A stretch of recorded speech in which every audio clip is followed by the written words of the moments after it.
Now this is Antarctica, that iconic frozen landscape. Antarctica, a continent where the conditions want to kill you. It's the coldest, windiest, and driest place on the planet. A frozen desert with no trees, no land mammals, so no polar bears, and no people. Unless you're one of the few researchers exploring Earth's final frontier, like University of Texas professor Ian Dalziel. He's been to this great white alone about 50 times. Just the complete serenity of the place, apart from the raucous penguins when you get in amongst them. Penguins may be the best dressed colleagues, even if they're a bit, well, chatty. By the way, the brown here is all, penguin poop.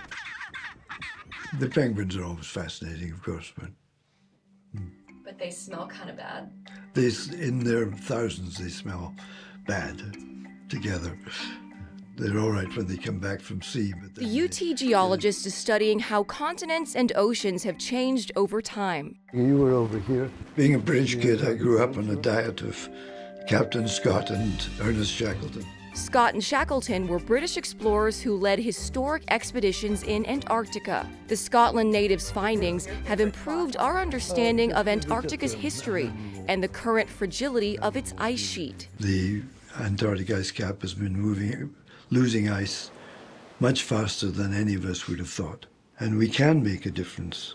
We know how to change this by using renewable sources of energy.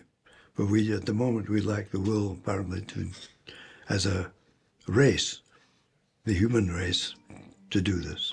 Dalziel has been studying the continent since the 1960s, before satellite navigation. The wrong way for a day and a half before we realized that we were going the wrong way and retreated. So we didn't always, in those days, know where we were. On trips, he camped on the ice for months at a time in tents or stayed on ships, sometimes landing in boats like these Zodiacs. I remember going out one time to relieve myself and coming back realizing that I couldn't see my tent. For a few minutes there, I couldn't see anything. It was just white out. In Antarctic summer, the sun never sets, and in winter, it never rises, 6 months of night. Dalziel also did research on nearby South Georgia Island. Rain feels a little bit like tiny little bullets hitting your face. One of the most remote and inhospitable islands in the world, where Shackleton is buried.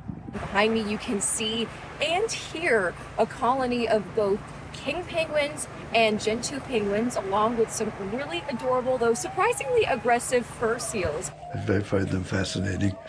I like watching them. They used to chase us occasionally. A fur seal chased one woman on our trip at Shackleton's grave until our guide scared it off. You'll actually come up and bite you. And these bites can get very septic. Hard to believe since their babies are so cute.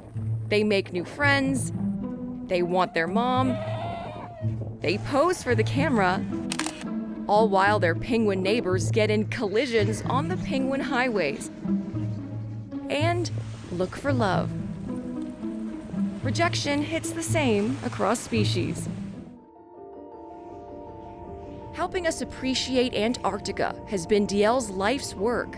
In 2023, at 85, he received the prestigious Polar Medal, the United Kingdom's highest award for polar exploration, presented by Princess Anne of the British royal family. And she asked me where I lived, and I said, Austin, Texas. Oh, she said. And then she said, but you still have a Scottish accent. I feel very honored to have received it. You always appreciated the opportunity that you had to be in this wild, solitary place.